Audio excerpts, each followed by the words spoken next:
Electoral Commission EBA kwan say wo a opese ugine bia betro krata no na sign. Enti okọ sign ye krata no so mu bisa say apart from Ghana wo man bia wokuta omo passport nso ana. Say samre no no atro letter ama omo say onpe omo passport no biom. Enti no de omo passport no akoma omo. Enti o say dey bi me Ghana ni. Na eno say no kre watra ma omo or the passport no akoma omo. Ena obi tro say oye Canada ni apart from Ghana okuta no. Enti mpene mani njina ena Electoral Commission omusi nkonwa efre no se nyamencha de saa time no na Canada for achre ne se ye passport na wapo amaye no yaje atum yaje yade enti onye Canada ni biom enti Electoral Commission hu nkrata ni nyina ena omse o ene efibie ni hu o se fata se obetimi ejina ena Electoral Commission ma kwan se onjina ojina ye nyamencha de ena odi nkunim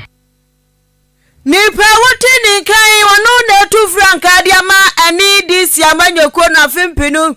ene eduonu na 2024 about 20 endi sifua di kai ndada Ghana man pani dada John Dramani Mahama na wakase no wajina Breku Methodist School Park ya no ewa Asenof about 1 person so kwa bontoa na anumo na John Dramani Mahama fe wase awamote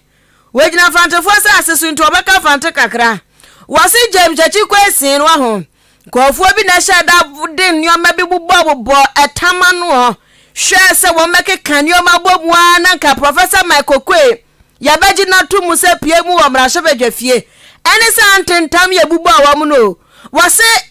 Professor Michael Kwe ya no mo person ko be Speaker of Parliament nti. Anu amu fa sebuwa kwan bia so MPP fu adwenkase afui afa kwan ya sebia so won James Chikwesin afro na kade na ayepe eza ade na yepe dada nipa ba ko pe na oye ntoso ya enoma any DC ni MPP minority ni majority danso nipa ba ko pe na da so etisi yi ba ko firi so a na fe aboa no mo so madwum yam se konten kro no wanhwa no wankwankoto ama Aya Michael Kwe enti na de na pai ebe pai de ane mumyan confusing kofu enfron kiusu wa mo eno ne sesa cheche yedi anita esi James Chikwesin so a sesei di akwa wie no enti wase adi akwa so ewo aya koto oni abia watabri asem ne koda koto sa James Chikwesin onya Ghana ni no ono na wase papa na se kire nyina enie Odi kunim ye ya ye koswa ye first thing parliament for first thing no mu ye ne say omu yi speaker na hwe parliament so enti ye to about Ghana ha nyina parliamentary elections ewie ye no nyame hihia eba ye ne say seata NDC nya wo parliament eye 137 seata MPP nya wo parliament eye 137 enti we akadame ne ebo a anke beka say apai enti ye say yo ye yi speaker ena ye NDC for ye say speaker ye pe ene honorable Alban Backbin and MPP for also say speaker omope honorable Mike Okwe and ye did nipa mienu din ekoye nti na wo say ye to omoso aba nti afi omohu say 137 no and hwe here Backbin be fam na Backbin abeda ni speaker nti na omo hwehwe obi a owo ya afa ombetimi atwe na sign say na ebe 136 and omo kai say Jokwesin obi chiro say oye Canada ni and antempara omo de case edikoto high court ni say omunyi no na wentimi anto speaker na abani bi na otimi say ni na ase ya planning eni no create nipa ka so besun wa fidi ahun omo se da gbopo no ma ya analysis ni nyina nti da wani na no behu anse gogro pa ya do wase atwede ya yi bonse otu nyina dada we nipa hu yesro nipa je mfitem nipa wuti din kai aye nipa wotu frankade ama eni pipi amanyoko no 2024 John Dramani Mahama na ne kura mu campaign de eso wo ye we na ya ntete ho ya fiafia ho se asen na fofo nto aba ne bum enfama onimonyamfo James Chikwesin esanse papa no wabre Supreme Court say any I say no election amoto 2020 no yatwam enti mo santo abano foforo any say yeah NDC for there nipa ye ginidi nipa ye nim so sefata emma asem north any empuntu a nyame ye adom 2025 NDC eba nipa nim say ye befa ne so aye sa mpuntu no ono a ne sa James de Chikwesen enti ono a ne sa nde ne begina am say hey ye den betum me say omoboa onko bebia nyame 27th June ye to abana nyame ohata surinti na adumunti James Kwesen obedi nkunim na akoma pa odebegina MP ba asen northfo na yetimi ede a kire MPP for any a judge for omubu sa atem no say nipa no still a ye ginidi ye ntijai ono a ne ne ko ye dono ye nim say ono ene se fata se ogina ma asen northfo Ebusiani pa wotini nkan MPP amanyo ko de ne kwa ho marriage tro no kura onko wankwa baaku se ni moja eye green white black and red any this ni party ni kai aya Ghana man penny dada John Dramani Mahama 2024 nso wo gina mu pinti Ediama National Democratic Congress na ya koyen anim ewo eye ensafofro enso emu a na eya rewosam ana adijima ma asie no ni nyina ne se okopiemu ewo eye koforudua no eye apuamantamu ahinkura de eboba ne se orura bi dimirikatante ajazo no ade ne ho akwa police fo se omo ehwe no mo fa ne sha eye abagukumu na omubisa ne se adai se ekura de yete no obi di boni ne ekope na kire kura no dimirika na opeba bi de tie awura na ye ne eto no na do ho ato aye de ebro ya adwene yete ase okire mu akasa bo amane anu akira mu se de akwagosi ni nyina no onu akasa de amanebo na ye dema na asem ni mu oduru so betime bie na no na wakire mu na enu nam so bi ama eya ababa wa bi onu de ensem no ni mu bi pa de akwa de benjira no wakire ensem ni mu na eni se wo wura yodi no akwa posifuo yi enjekire mu no kire mu ese oni aye ni twotwomucho ne girlfriend ena jeso manya asem na ne girlfriend no yase babi a wote ye fronim se Trump na sa Trump no so aya brono ba kwa no wo kofodu amontre aso no ewo new Jaben South abato mpesua so apuama ntam ya na oni na tie na oni na kwa na ba hwebo ma sa ye na osere kwa ye no ana brante aya obai ana oni ne nam na ni nyina mu agere mu ese de odi amanebo ne eba no eya ababa we ye nam no kasai ye ka tiasfo a wo mo etiatiasfo zazizo no nka hu bi wato anam woziado ne boyfriend yi adinawu agene nkwaje finisem na efia ababa we na watimu ono owura ababa wa ba ko so ti wono mu bi ono na nsem ya manebo odi bayo we kire mu se eye krachi ne wakum eye awurabai chese eyade se wotwete awuraba ne saa woni ne te ene no mo besere o mani beje kama te se ayi adofo mienu o mo ete no omo kwa no omo ba afubo se ba ma ebufu pe no ahye ase no otwe nkranta ne nioma de baba wa ne so mejo nkwa afu se meku na yade wa pire won saa no wotwete ne saa na ya se ya agro san se yesuban ya abranti otada na di enti eba pe o no ma fa ne se ya agro saa na saa we ni de ba ya no wa fa ne se agro biem na ni bresam pa na eye de o ma ye nkyeremu se o woni eye ni nua bai ti wonu ma aja omunyina wo fia na baba brante bai se o dafo pa be sene ma yenkwa na aja koja me aja ne yenkwa die ni kakra be ne den na ye chese ekwa so aja wo mu na mo ekona no kwansi wo de ne ko ne fie be ma ne de baba wa ne ko no fie wono mo kwa akwakyele akwaje omani ne yase wo abere ode ne ko fie no so na ya de ase ayefro dwumadie bi ekoso wo nti no eje obi bi wo fie obi adwen wo ayefro dwumadie no eso na sa kra chi de ababa ko wura de mo no na okwa akodi na wu okwa akodi na wu na enchemu se wode ahoma kyekire ababa wana no sade be ya wontimi ntiatia ma amanfo mo amontre ahono mo a omudi dwumadie no mo entie ana chese wode eya akodie bi nsikan edi jinjamna kosi se woto ananum wo ye ensie do na entemu ni chemsa baba we ya sisam no kasai woto anam wo ensie do yi okwaji nimdie ewo okofodua ganas eho ana chese okwaso okwaji nimdie na eja wono so na bra bo no wa hwese de bese bi enso akọ etu awie school na joto no ma pa die kakra a wodidi akofa abrante di ne to no ho so abrante a sisa ne boa so obeboa na woni na agusu a echele a ani se chese abrante sa woni nam nyina no waye no aboa huriye moja mpani chimu da a chese wadi na wuse ya yare wosampa na ono adi awudie no wie ye no sanka janka ye obi akobeto nwuram no wadwane wose wodra no ma so de no man se be ko se dabi we de wakaso wadwane kura Ghana yi yese ewiase eye kurukuru wa tutwa wa usaba besi asante mantamu police ni asabse brother so kodi awudie so wadwane ye aso wadwane ye akwache no to anu ahwe ho pese ha bia ye betete no ne yede bewura bia ntino anu ono akọ eye Kofodia police station ode ne ho ekoma police force ono wa body ne waba wadi awudi awadi ni nsamoni awadi ni ene so ono ane girlfriend wadi na woku no nti aposifo enhwe no mfa no ko gina mamra no enso so ano edisam no ka say de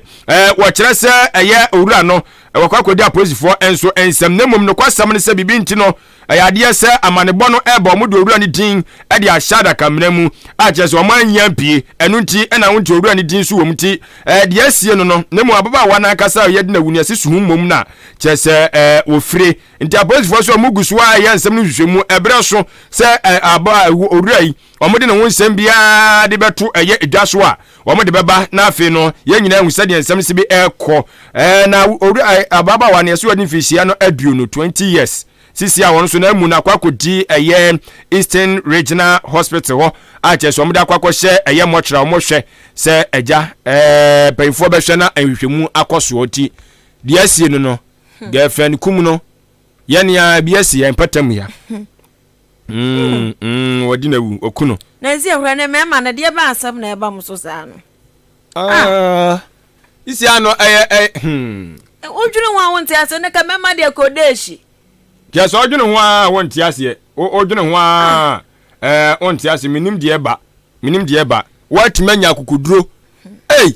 chechire na no akuno sesen na chi anaso wa yenne wuhwema sankyere mu ni de ti ni pa fo wa chi anti ma bebrebe wo wiase e ba o ngo pebi afia ya sa osu wo ja no omunyai we ani hwen ti wadede na kuku no anti sia uti u twempna uni right se obeka se menti mi biem se no betimi a eya na dependi o fia ba ku ko dim sana ade ya na de sa de ne ba no ade se ke ye bon pa eya dro a iko de ya ko bi aha no hu ba ku nwa ko dim ba ku ko dim na ba ku no be se wo bunu kwase ya o se ne me medi kan mo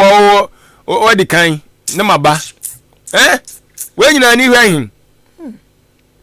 enti ya mane bofo ewo ho omude omani di akire awia betim nsem ankasa yankwa abusia ma yankwa yanim na yakwa yanim a yakwamra hyebedwafie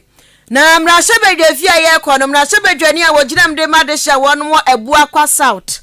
abato mpeso aso ukopie mu ewo mra hyebedwafie honomo anso a waya chairman de ma aginatuku a wonom na hye eye energy enyamhoden ensem ho ka mines kras aka ho onimonyafo samu atachia papai edin sambia tudwa ya wo kire mu say Office of the Special Prosecutor owura kisi agabia adwuma no wo ye no NDC ni bia nka ho minority for no bia nka ho nto mo nko ma no ntum o tom no mo ye pin no wo mo ka tum a wo mo nwu woto ani samsu bia mu anu wo kire mu say Office of the Special Prosecutor adwuma so a wo die no wase yamane kwan no akasa na dwene ni ne mramu ode wose wo ye no na kwabase da bia NDC fo ye kayo na Office of the Special Prosecutor ye say yo eba ne sa emboa papa ne dwumadie enkonkan woto ani samsu bia wa wo chem say owura kisi agame adwuma wo bo ewo krom ha say no eye ne kwa papa so ana wo sanka ye hye ni nkuran eni kwa se ebu na bam akeka nsam a ebe ha no enunti no nasam a waka na ne say minority fo adwuma no omo ya omra hyebedwafie no ehwehwemu nka ho omunya kwa adubafo ewo krom ha say enunti wo muniom lem na owura kisi ajabe nso endi ni lem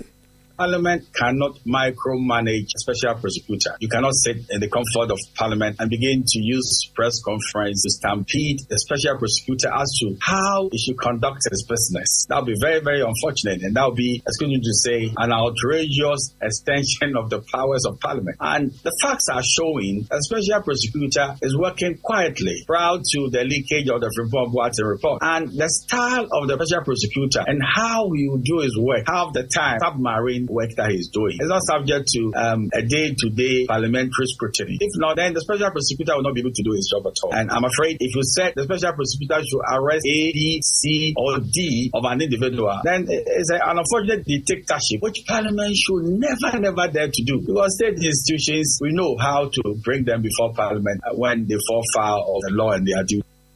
Nipa wuti ni nkan oyamra shebedwani a wogirem de madehia wonom ewabu akwasa utabato mpeso aso ukopiemu ewamra shebedwe fie nso agina tukwa wonom enehwe einamohoden samso waya chairman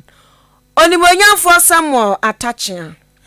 na ma yankoye nanim yabeko obi man so na sana no adeshimama rich drop natural mineral water enzukroje abudunsuo enie ensuo a chese yaso ni mu kroje ajese onya bi bobo ebebo apada me ka kire o se obusa apomden mu animdefo na mbeka kire o se no pa bia wo sori a esavata se wonya nsuo bi bobogu bo aha unya nsuo ka apoma ba ko na wo a eboa pa ma sebi mpredua sakafracho utimi down na kama anopa no na wo yam nyina sanfo no watimi alodu bi de agum enti eno de huhia na nsuo na wo de gu ni padua ni mu no me pa cho hwese rich drop natural mineral water say eno ena ye nsuo a obi biara enso age ede atomo na nsuo ye de afa mfidie mu achese emu te papa enwu twa yopo na de di adanse enie eye abedwaku agana ha omuhwe eye enuane ene enduro dwumadie ne ntotoye eso se de di gu ni padua ni mu o se de sasa hunam na ni o Food and Drug Authority some no ka say o ma hwehwe ma nwusa ampa ensuo yi eye ensuo a ye no ma beboam ya pomden ensuo SP asitatu om de monsa ahyase a omo agiatum say bam ensuo upe bia na chiri kwa anya yira kwan ba bia odi obutu bia me de ofre kuntabudie betu dwa de frɛ ofe pe wo hye ye de betoa wo na mmom wankasa so pese oba na betu duduo mu a ka na kye ne se eye achem aboabo Peace Town ana jese wonum ensuo ebutuo uwo fifiri mantem ni kampuni mantem a me pa cho pensuo yi bia eye kasoa CP ana adu ani be kire mu enso ewo kwa ensuo no ebusu say tam ewo na ne bo nso so de efo pa ana sa so eye papa we eye rich drop enterprise for ensuo makwa akofa de aba no o say rich drop natural mineral water me pa cho our friend kuntabudie ne enie 0241 66 6508 0241 66 6508 and 0555 25 08 72 0555 25 08 72 and no a rich drop natural mineral water abudunsu a enei yaje atoma obia so bubo bi na afi mame emfa nko obi emanhwe ye ba ye de wadwenkyira ba beto akasebo no so de amaw mede wo ko ekuedoman no enso so emu na ensema oboba wonum ne de yegese eni enso pa ne nyina ne se mame panyina wedding finhia polepole aduoson ensia 76 years our friend se Bella Montoya na mami wo kire mu se agya wo yare ye ma no dodo no yede no kwoto ayalsabia yede ne kwoto wonum no na doctor de betu dwa kire mu se da bi mame no waye nyame dia to na mbozi adu tabusuafo mehwe no mefa mu no nkope no krabe sade be ya agya ebetumi enso aboa sade amamra ne nhihye mu wose bi etie no yemfa nko no tie mu sanse ofi no tie mu ne baaye enti abusuafo adwenkoro ehye da pote agya woni be kono mo kwakofa amu no na wonum akwakope no krabe womo ekoye na agya mu koyi amu yi ebedi dana kama yetam no de hye adaka mu ne yede ne eko kwa yale saba na owa fado tunjumi di na chia de ne kwa wambetia ne kwan wani ye aja se wo brada kanimu mumye mi na me kwa ya sabia me owo bi afa me owo bi afa mo foso akume Mumu me, mumbia me. Hey, asam with the modern, and a jaw muja daka edisi ho. Omupie so ampa, sa nipa onguye. Mame bela na jese wadamu ananya hirete yi. Ano musa dimirika, wedi omanya no ho, nka me pasha e Ghana anom de aka jaw totwiri babi dimirika ya hu saman. Ana ka babi amafo bebubu afa no, anya asem ketwa. Nanso abrofo ndem so mo akukuduru. Omo tanso edini dimirika de ne ko, aye ayarsa bia ho no mbiem. Se ja mame no sa wonguye. Amode ne kwato ho no ma no. Sami no kazaja ayahwafo no gusu ahwe so mbetimi aboa na ne nkwa no agya omatimi agyama no nanso sami no kaza wo kyeremu se be oda be se nafua polepole enum nafua polepole enum no eye ayasabiafo mpanyifo no sanso de aba kyeremu se maame no afede wawu afede okọ ba ko no nse okọ na yetia no se omra emso ogya bibi wa asase su ti oba befa enti agya sisiam no kaza de ade se eye apomde nimdefo no de atodwa kyeremu se maame no sisia de me no kaza de to wanya ye nyame dia a kyese no nsem ababeto dwa so ntisiam no kaza busuafo sa ye foforo a omo sanso ehwe se agya omo eba behwe na maame bela eye montoya omo akọ no sabi kurabe na we ni yenim siasa de ne kona so sanso be so biem dia ye de ani be die kyire si sanso biem dia ye se maame na no wa na agye se kwa no wonko ne agya no na eno so so ensem no ti okopie mo ikuedo a dia bobọ edi firi onom so so edi eba eno no awasem dimo Ghana hanum dia aka agya babia mafo first one no hwa no okoma onguye na chese ko omo force wa mia na no kra be mo wawu no kra be mo wawu adai ebusia ma afa manfo adwenkyerem da Facebook na migire blessed son de aba we ma happy birthday say Nigeria brother Emmanuel Boaten CEO of Stana Enterprise Kumasi was say man happy birthday sanso na master planner Junior Kintampo say ex-president Mahama okasa too much ono onim na kupempe face agechikwesin no by elections na ye kwa contest do onya qualified kra onya qualified sisi kra ka so onya qualified enso chenchi na twa contest na oso ono Mahama no kra ken krache ehwehwe no Supreme Court ena Hayford so ochia yen anapay kwadwo free body phones ono so say ose but now in okay